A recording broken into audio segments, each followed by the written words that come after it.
Hello dear candidate, आप सभी का स्वागत है हमारे चैनल नो इट ऑल पर। आप सभी के लिए आज करंट अफेयर का डे 17 है। अगर आप मेरे चैनल पर नए हैं तो प्लीज़ चैनल को सब्सक्राइब करें और बेल आइकॉन दबाना ना भूलें ताकि आपके पास डेली करंट अफेयर की नोटिफिकेशन टाइम से पहुंचती रहे। तो आइए स्टार्ट करते हैं विद एक्सप्लेनेशन करंट अफेयर।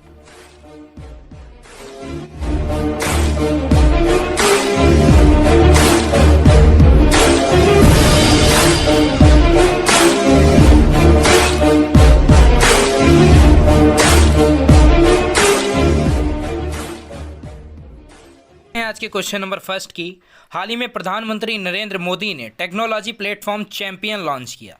यह किस क्षेत्र से संबंधित है? तो आपके ऑप्शंस हैं MSME, शिक्षा, अंतरिक्ष या स्वास्थ्य। तो इस क्वेश्चन का सही आंसर होगा ऑप्शन नंबर ए। आइए देखते हैं एक्सप्लेनेशन में। हाल ही में प्रधानमंत्री नरेंद्र मोदी ने टेक्नोलॉजी प्लेटफॉर्म चैंपियन लॉन्च किया। यह एक ICT आधारित प्रणाली है जो वर्तमान कठिन परिस्थितियों में MSMEs की मदद करने और उन्हें राष्ट्रीय और अंतर्राष्ट्रीय चैंपियन बनने में मदद करने के लिए स्थापित की गई है। यह चैंपियन का अर्थ है creation and harmonious application of modern process of increasing the output and national strength है। चैंपियन पोर्टल मूल रूप से एक छोटी इकाइयों की शिकायतों को सुलझाने, उन्हें प्रोत्साहित करने, समर्थन करने, सहायता करने और उनका विकास सुनिश्चित करने के लिए वन स्टॉप शॉप का कार्य करेगा। तो दोस्तों, इस क्वेश्चन का जो सही आंसर होगा वो होगा आपका ऑप्शन नंबर ए, MSMEs। बात करते हैं आज के क्वेश्चन नंबर 2 की। हाल ही में भारत मौसम विज्ञान विभाग ने चक्रवात निसर्ग के लिए चेतावनी जारी की। इसकी उत्पत्ति कहाँ हुई?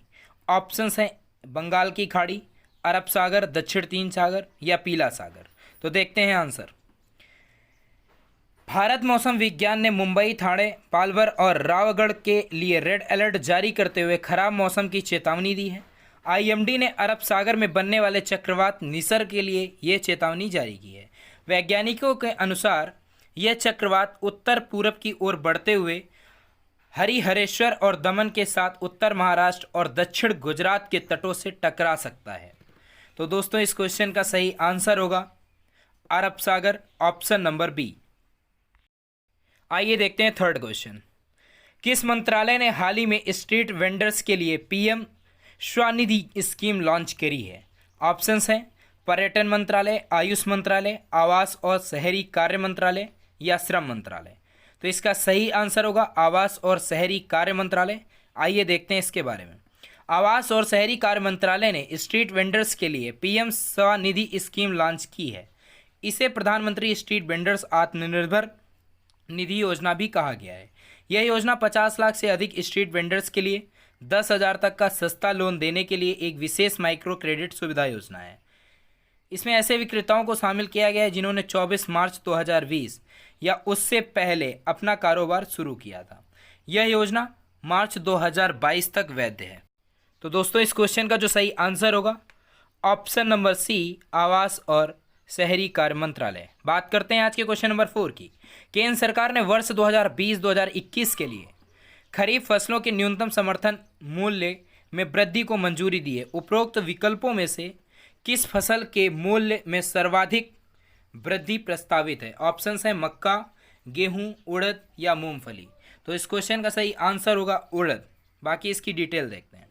प्रधानमंत्री की अध्यक्षता में आर्थिक मामलों की मंत्रिमंडल समिति CCEA या मार्केटिंग सीजन 2020-21 के लिए सभी अनिवार्य खरीफ फसलों के न्यूनतम समर्थन मूल्य में वृद्धि को मंजूरी दे दी है।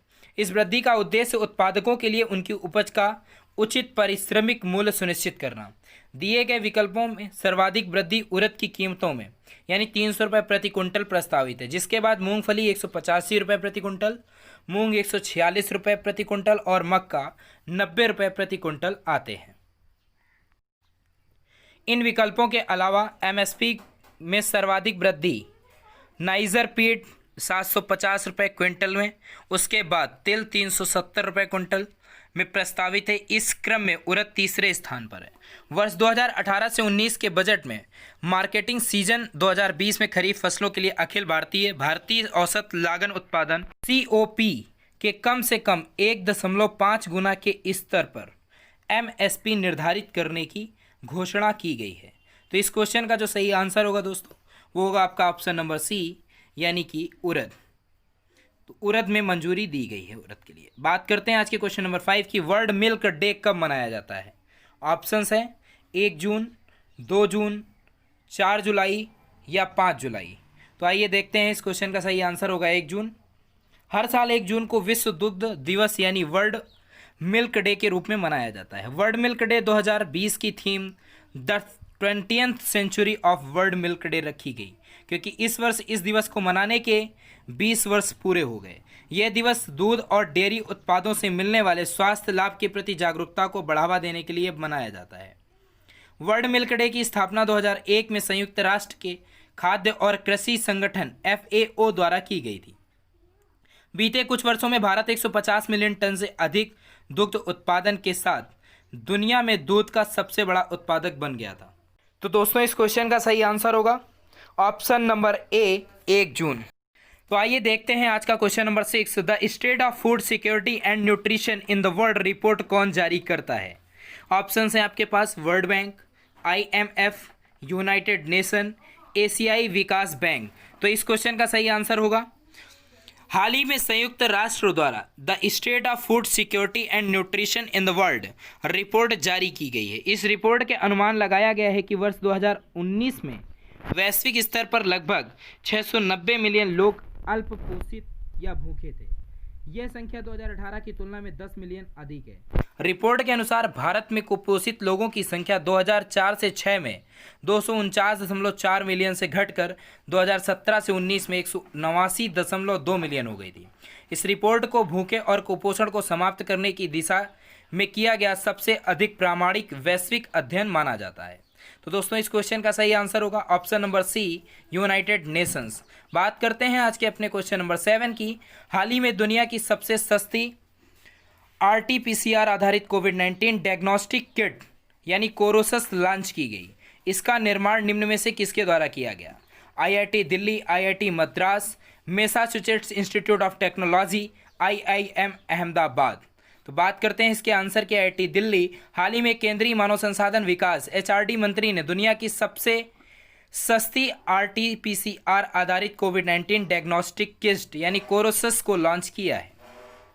इसका विकास IIT दिल्ली द्वारा किया गया, जबकि ICMR और DCGI ने इसे स्वीकृति दी है। इस किट की लागत वर्तमान बाजार में उपलब्ध किटों की तुलना के परीक्षण काफ़ी कम होगी। तो इस क्वेश्चन का जो सही आंसर होगा वो होगा IIT दिल्ली, जिसमें ICMR और DCGI ने स्वीकृति दी थी। ऑप्शन नंबर A सही होगा, IIT दिल्ली। बात करते हैं आज के क्वेश्चन नंबर 8 की।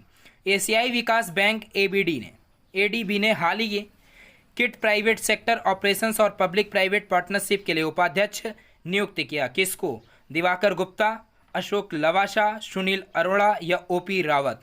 तो इसका सही आंसर होगा अशोक लवासा।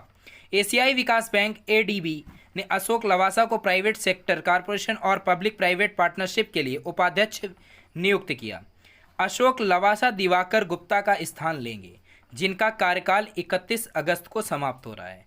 गौरतलब है कि अशोक लवासा भारत के निर्वाचन आयुक्त यानी इलेक्शन कमिश्नर हैं।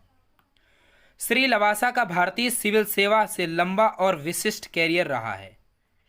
उन्हें राज्य और संघीय स्तर पर सार्वजनिक निधि भागीदारी और बुनियादी ढांचे में विकास व्यापक अनुभव है। यानी अशोक लवासा ने किसका स्थान लिया? दिवाकर गुप्ता का, और 31 अगस्त को समाप्त हो गया था इनका कार्यकाल। तो इसका सही आंसर होगा option number B, Ashok Lavasa. देखते हैं आज का क्वेश्चन नंबर 9। लैंसेट द्वारा किए गए एक अध्ययन के अनुसार भारत की जनसंख्या किस वर्ष तक अपने अधिकतम स्तर यानी पीक पॉइंट पर पहुंच जाएगी। ऑप्शंस हैं 2035, 2047 या 2075 या 2100। तो इसका सही आंसर होगा 2047। देखते हैं एक्सप्लेनेशन। लैंसेट द्वारा किए गए अध्ययन के मुताबिक वर्तमान विकास दर भारत की जनसंख्या 2047 तक अपने अधिकतम स्तर यानी पीक पॉइंट पर लगभग 1.61 बिलियन तक पहुंच सकती है, जबकि वर्ष 2100 तक इसके 1.03 मिलियन तक घटने की संभावना भी है। विशेषज्ञों का मानना है कि वर्ष 2100 तक 5 सबसे अधिक आबादी वाले देशों में भारत, नाइजीरिया, चीन, अमेरिका और पाकिस्तान शामिल होंगे। संयुक्त राष्ट्र की रिपोर्ट के अनुसार 2010 से 19 के बीच भारत की जनसंख्या में 1.2% औसत वार्षिक दर में वृद्धि हुई है। इसमें घटने की जो आपकी डेट दी गई है 2100 तक जनसंख्या घटेगी 1.03 और फिर बढ़कर हो जाएगी 1.61। आंसर आपका बी सही होगा 2047 तक। बात करते हैं आज का अपना लास्ट क्वेश्चन, क्वेश्चन नंबर 10। शिक्षकों और छात्रों के लिए 3D वर्चुअल रूम तैयार करने और होलोग्राफिक कक्षाएं संचालित करने के लिए रिलायंस इंडस्ट्री लिमिटेड ने किस प्राइवेट को डिज़ाइन किया है? ऑप्शंस हैं 3D वर्चुअल विंडो, जियो ग्लास, जियो 3D ऐप या जियो 3D स्मार्टफोन। इस क्वेश्चन का सही आंसर होगा रिलायंस इंडस्ट्रीज लिमिटेड RIL ने वर्चुअल रियलिटी आधारित प्रोडक्ट जियो ग्लास का विकास किया है। यह प्रोडक्ट शिक्षकों और छात्रों के लिए 3D वर्चुअल रूम तैयार करने, होलोग्राफिक कक्षाएं संचालित करने और वर्चुअल मीटिंग्स करने के लिए डिज़ाइन किया गया है। जियो ग्लास का वजन 75 ग्राम होगा, जिसके पावर देने के स्मार्टफोन से कनेक्ट किया जाएगा। यह प्रोडक्ट 2500 इनबिल्ट ऐप्स के साथ आएगा, जो ऑगमेंट रियलिटी वीडियो मीटिंग के साथ ही बहुत सी सेवाएं भी देगा। तो दोस्तों इस क्वेश्चन का जो सही आंसर होगा वो होगा आपका जियो ग्लास, यानी रिलायंस इंडस्ट्री RIL ने वर्चुअल रियलिटी आधारित प्रोडक्ट का विकास किया है। और ध्यान रखना जियो ग्लास का वजन जो होगा वो 75 ग्राम का होगा। तो इस क्वेश्चन का सही आंसर होगा ऑप्शन नंबर बी यानी जियो ग्लास।